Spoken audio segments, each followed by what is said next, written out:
Hi, everyone, and welcome into the Rochester Press Box. I'm Bill Pucko. Pleasure to be with you. Joined as always by Pat Duffy. 50. Come on. I know. Sorry, Greg Rousseau, come on, man. Not only is he having a great season to start, beautiful sack on Monday night, the best game of his career was against Miami last season. I believe he had 2.5 sacks. Coming up this week. It's going to be so much fun to talk Buffalo Bills. this week. Everything is like... Isn't it awesome? This is awesome. Even though the both of us were on Tennessee last week. Well, no, I was on Buffalo. The points scared me, but thank God I was It's all about the points. And Roman Misula, welcome to the show, rookie. We love this. Tell us a little bit about yourself. Absolutely. Super excited to be here. Thanks for having me, guys. I'm a local attorney. I used to be a prosecutor here in Rochester, New York. I'm a private attorney now. I'm a partner at Gangul y Brothers, PLC, also running for Supreme Court in this election, and super excited to be here. Big sports fan and fan of your show. All right, so he's the one. Yeah, he's one of the 11. Let's start here. We've got, everyone's talking Buffalo Bills and playing the field and all the rest of the stuff. If you take Kansas City out of the equation, who worries you the most about, challenging Buffalo for a championship this year? In the entire league, it's got to be Tampa Bay, in my view, because you've got Tom Brady. You got a pretty stacked team still. Tom Brady's been a Buffalo Bills foil for a very long time, and I'm kind of hoping that happens that way, because if the Bills go to the Super Bowl against Tom Brady, Tampa Bay, we're talking about Twitter's going to be broken. We're talking about a lot of attention to that kind of a thing. But I think they're probably the biggest threat in my view. In the AFC, I'm thinking Baltimore. You've got this explosive offense. You've got Lamar Jackson. You've got a Hall of Fame coach. In the AFC, that's what I'd be worried about. But looking at your schedule, I'm a big 49ers fan. Looking at your schedule, though, I root for the Bills, since I live here. It's next couple games are tough, but after that it gets easier for you guys. It's going to be a dominant year. I don't like this, but that's fine. The answer is Baltimore, right? Like, Baltimore scares me for a couple of reasons. I am a big Lamar Jackson guy. I love watching Lamar Jackson play. He's Josh Allen light, but the guy gets the job done. I know what happened in Miami last week. It's a fluke kind of game. Baltimore is just as hungry as Buffalo is, the way that the last couple of seasons have played out. Buffalo got them in the playoffs a couple of years ago. Last season, those injuries decimated them. Harbaugh knows how to coach. He's got a Super Bowl on his resume already. Their defense is legitimate. I think one of the things about Baltimore that's kind of hanging over them is that whole contractual thing and how that's going to affect Lamar Jackson in terms of as this season progresses. No, but see, that scares me even more because the guy's got something to play for here. And here's the thing. I don't hate the way Baltimore's handling it. I know it seems strange, but in this new economy of football, they can't lose him. They can franchise him. And he's actually going to be more affordable on next year's deal if they franchise him than the deal that they would have to give him guaranteed based on what the other quarterbacks have done. Look, if Lamar Jackson stays healthy, Baltimore scares the heck out of me. And we get them on the schedule. We get to see these teams close up. Baltimore is relatively soon. You got Miami, then Baltimore, and then down the road is Kansas City. We're going to see these teams. But you know as well as I do, those regular season matchups, they're important, but it's a different game in the playoffs. Buffalo was a little bit more seasoned when they saw them the first time 2 years ago. You had them at home. Even that game against Baltimore in 2 weeks, if Buffalo goes in and smokes them, still won't put my mind at ease about what would happen if we saw them in the playoffs. Different animal in the playoffs. You immigrated from Ukraine, picked up football, so you got to Rochester at the age of 9. Now you're a big time football fan. What was the toughest part of you to get your arms around? Oh man, we come over. Soccer is God in Ukraine, right? We come over. I'm 9 years old. My father and I are watching our first football games. That's how I became a 49ers fan. 1994. You're talking about young. You're talking about Rice, the Super Bowl year. First games I see are 49ers games, but we have no clue what's happening. We're cheering for the extra points, but for the touchdowns, we're like, all right, what happened? The extra points. That's but I'm a kid and I'm around kids, so I learned the game very quickly. I would say the toughest part. Football is an intricate game to learn. Probably baseball is probably the one that's tougher, but football is very difficult to pick up if you don't know anything about football. So I think how long, practically speaking, how long it takes between plays. The action is instantaneous. It lasts a couple seconds. There's a lot of preparation for it, right? We were confused. What are they doing? Why are they talking? Why aren't they going? Why aren't they, what's happening? That sort of thing. I've always felt it was like a pledging process, in terms of learning the games that are important to people in the United States.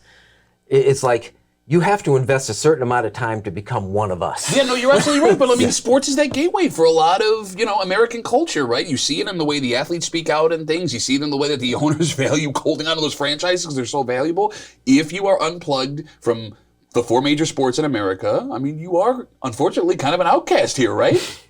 Absolutely. Especially depending on the city. Like Boston's reputation is like, if you're not one of us, you're But, it's interesting. What makes everyone passionate about it? Speaking of which, we've danced around it. We're talking Buffalo Bills next.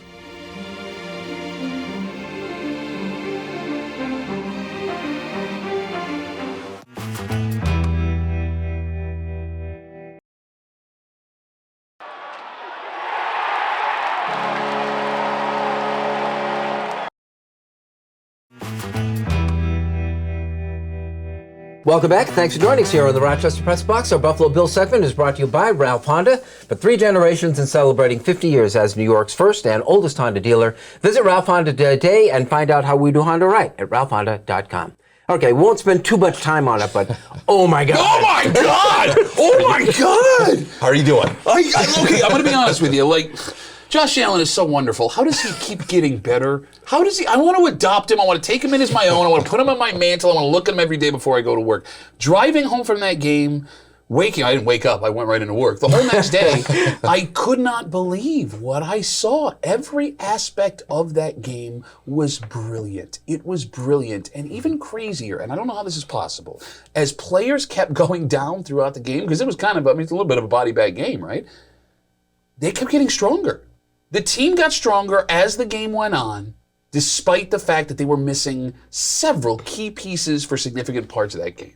That they had to punt. Oh, yeah. How about that? Didn't you hate it when they had to trot the punter out? I wanted him to go for 4th down. Well, okay, to his point, yeah. I mean, first of all, even when you punt, you get the ball back. It almost happens twice. Second of all, can I be honest with you? I mean, I like the whole punt thing. I wanted to see what this punter looked like because my seats are on the 20-yard line. I'm 3 rows back. He was walking around. I didn't realize. I'm like, who's wearing 8s? Why? Who is that? Oh, it's the punter that nobody sees. So I was on the 3rd deck. What does he look like? He looks a lot like me. Very handsome, charming. Nice. All right, Miami this week. Miami made a statement last week. It played a great come-from-behind victory over a good team. There's the Buffalo 6.5-point favorites. How do you see it? They're 2-0, right? You like how I did that? I don't know what to think of Miami. I mean, McDaniel, obviously a 49ers fan, a big McDaniel guy. I like him. I think he's a good coach. The first game against the Patriots, they win. They look not very good, in my view. I watched that game. In his last game versus Baltimore, great comeback. They looked amazing in the 4th quarter. 2 of the 6 touchdowns, absolutely incredible. Do I trust them? Do I trust them against the hottest team in the league right now? And by far, I mean, in terms of what Buffalo's doing right now, if they can keep this pace going, it'll be historic. So what they're doing right now going into Miami, does Miami scare me a little bit? I think that line's got to be a little bit more. I don't know what it's going to be as we get closer, but very confident in Buffalo's chances in a game like this. Even as much as I like that coaching staff in Miami, I think they have a high ceiling. This is only their 3rd game together, and they've had a lot of kind of ups and downs already. We'll see. 6.5. 6.5. I mean, look, normally 6.5, no problem with what we've seen the first 2 weeks. We brought up the injuries they face. As we tape this, we don't know. Dane Jackson, that horrific injury, thank God he's okay, but he's a major piece of that defense. You're going to have 2 rookie corners starting against Tyreek Hill and Jalen Waddle on Sunday. Micah Hyde is even bigger deal if he can't go based on a neck injury. He ended up in the hospital on Monday night. Look, man, defensively, I worry. I don't think that Tua Tagovailoa is going to outshoot Josh Allen in a game like this. We could see 100 total points scored. That being said, I think Buffalo comes out on top at the end. Every reasonable part of me, if we're going to play a shootout game, wants to take under the 6.5 and go Miami's going to cover. But I did that last week, and we saw what happened. Buffalo, and I'm laying the points here. Yeah, see, I believe in the consistency. I've gone against them twice. I'm 0-2. I'll take Miami and the points. And you've got? I've got Miami, or I've got Buffalo in the points. All righty, Buffalo, Miami. It's gonna be a good one. I'm glad just for the aesthetics of it that Miami's got a good team. You know what my favorite part of this is? And I'll say this before we take the show to totally jinx us. I really enjoy the fact that Miami fans believe again. Because it's going to be so great when we go in and just rip their hearts out of their chest. I cannot wait for this to Tell happen. us how you really feel about this. I'll wait for that. Our Buffalo Bills segment brought to you by Ralph Honda. Like it or not, is next.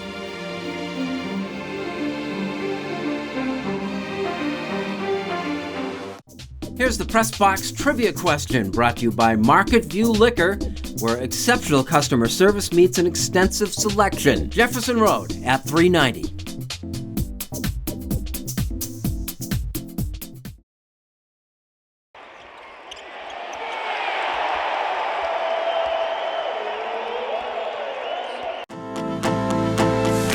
how about a day trip to my hometown, Corning, New York, and the star of the show, the Corning Museum of Glass. Mike O'Brien, your getaway guy. I'll take you here. Check out the Getaway Guy on Facebook. Here's the Press Box Trivia answer, brought to you by Market View Liquor, where exceptional customer service meets an extensive selection. Jefferson Road at 390.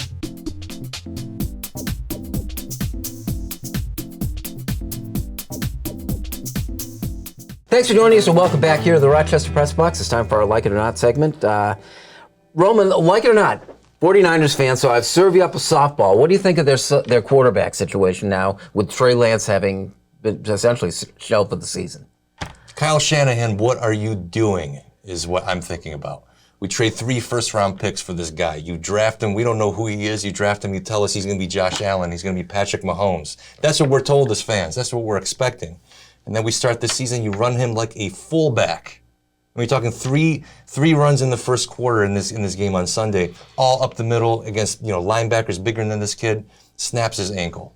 Devastated as a 49ers fan. I mean, we knew we would start slow, but we were hoping that by the end of the season we'd have something special here. And this is the way you treat this franchise quarterback of ours. You're a genius. Kyle Shanahan, you're a genius. That's what I keep hearing. And I still believe it, but it seems like you're one of those geniuses that's kind of hard-headed. And here we're back to Jimmy G. What do we have with Jimmy G? Well, that sort of fell into their laps, right? Because they only have him because they couldn't get value for him in the trade market. Yeah, but isn't the irony here? And here's the most interesting part of the story to me. You couldn't get value for Jimmy Garoppolo. Nobody else wanted him. But there's a really good chance you make the playoffs and you can make a run. I mean, Jimmy G's he's been to the Super Bowl. You were in the NFC Championship game last year. I get where you're coming from because you want to get over that hump. But, I mean, there are worse spots you could be in, right? We'll make the playoffs. We'll be okay. My worry is a guy like Jimmy G is never going to put the team on his back and win a game when he has to. And that's what we were hoping we had in Trey. Like it or not, I'm sort of asking you to pick between the three. It's just like the NHL had 3 major retirements this year. Yeah, Keith, this week. This week. Keith Yandel, Zdeno Chara, PK Subban. I mean, major players. Absolutely. If you're asking, which one was the most influential, on the ice, I'm going to say it's Chara. He's got the cups to back it up. I mean, he was one of the best defensemen of his generation. He's also 92 feet tall. One of the greatest pictures of all time, you can Google it, Rochester's own Brian Giunta standing back-to-back with Zdeno Chara in Sports Illustrated, I believe it was. It's comical. But when it comes to I guess, outside of the rink influence, pop culture influence, it's PK Subban. You know this as well as anybody does. Hockey players are very stoic. They keep their mouths shut. They don't say more than they have to because that's what you do in the room. PK Subban kind of bucked that trend, and he did it in a city like Montreal, which is very traditional, right? He wasn't a great French speaker when he showed up. He won them over. He donated a ton of money off the ice, and he's one of the few black superstars that the NHL has ever had. I mean, you had Grant Fuhrer for a little while, if you want to count him as a superstar. He was, but a goalie's different. Yes, and his face is covered the whole time. You don't have that facial recognition, right? Yeah, I don't know. I mean, you have the guys like Tony McKegney, who was a great player. He wasn't a superstar, right? You have your Val James from Rochester and Buffalo, but he wasn't known outside this area. I look at PK Subban as a guy who casual hockey fans looked at and went, wait a minute, that's different than what I've seen before. And I think his personality, which was big and loud and funny at times, did more to help the NHL than it did to hurt it. So who's the guy we miss the most? I think you're telling me Subban. Yeah, well, no, because here's the thing. As I say all these things, there are a lot of NHL fans and NHL players who don't like Subban strictly for the way that his personality was. Like, you are being disrespectful to the game. It's much like baseball. You don't do these things if your game speaks for itself, and that's the end of that. But you hardly have a chance to. I mean, in a way, hockey, like tennis, everyone has complained about tennis. There are no colorful players, and the ones that are, we don't like. Yeah, no, I mean, yes and no. You want personality. I think hockey fans want personality in the way they think that they want personality. They want a guy to come out and gush about his teammates and talk about how hard he's going to play and how rough things are going to be. And anything past that, no thank you. And you see that. The NHL's biggest superstar, talent-wise, is Connor McDavid. He don't say nothing about nobody ever. You're watching the Rochester Press Box. Unfinished Business is next.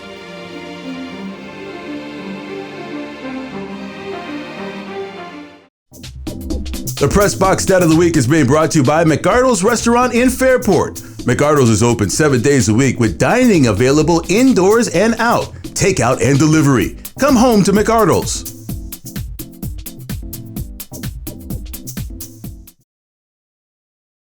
And now to Eichel.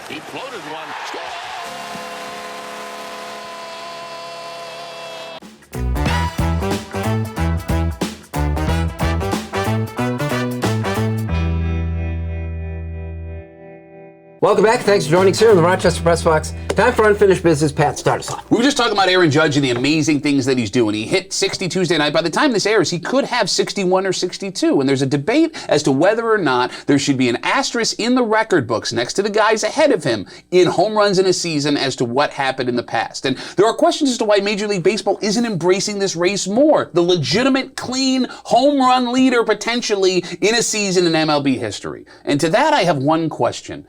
How do you know that Aaron Judge is doing things clean? And I'm not saying that to indict Aaron Judge. The point that I'm making is this. When Sosa and McGuire were doing what they were doing, there wasn't any question as to whether or not it was legitimate. There was no question in anybody's mind that someone would do something like that and play professional sports. You don't sully the game. Aaron Judge, hopefully, is a guy that's doing everything right and has the God-given, earned physical talent that he has to hit the home runs that he's hitting.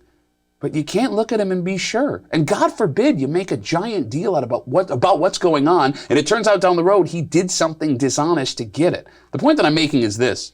Sammy Sosa, Mark McGuire, Barry Bonds, they didn't just take their careers away from the public to celebrate. They didn't just take those seasons away for us to celebrate.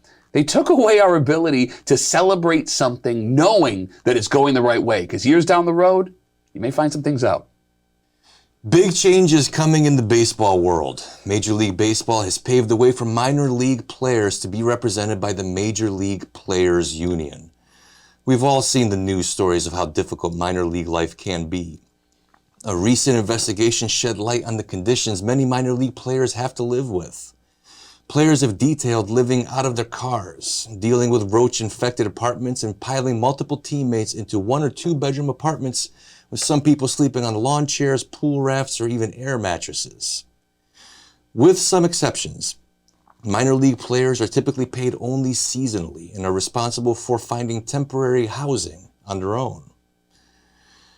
Players get assigned to a team, often at the very end of spring training, and get 3 nights in a hotel paid for by the team to travel there and then to figure out where to live.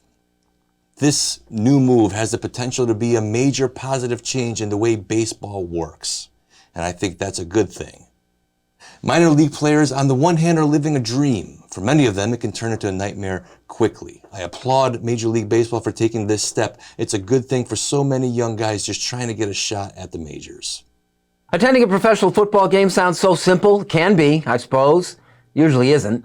Last Monday night provided the perfect time to reacquaint myself with the joys of being at the stadium for a National Football League game. We had so much stuff to transport that we needed to rent a van. No problem. We got an early start, arriving an hour before they actually opened the parking lots. No problem. But 3 hours for a proper tailgate party, including setup and teardown, a game, or a few drinks, just isn't enough time to do things at a leisurely pace. By the end, you're just throwing stuff back into the vehicle, confident that it will miraculously be easier to deal with whenever you decide to actually deal with it. You're spending $200 per ticket, and even though the tailgate itself has cost you almost that much, you don't really want to miss any of the game. So you have to leave a lot earlier than you'd like. Progress through security, slug your way through the crowd, locate your seat 27 rows up on the third deck. Another 45 minutes have vanished, and it's time for kickoff. No problem. The largest man in the stadium decked out in a Derrick Henry jersey sit right next to you. But the game goes well. It goes by in a blink, and the Bills have it in hand early. No problem. The thing is, everything that could have gone right went right. You know the ride home is going to be tough, and it doesn't help that one of the small towns you pass through is conducting a sobriety checkpoint. By the time you get home, it's 2:30 in the morning, and you've put in a 14-hour day.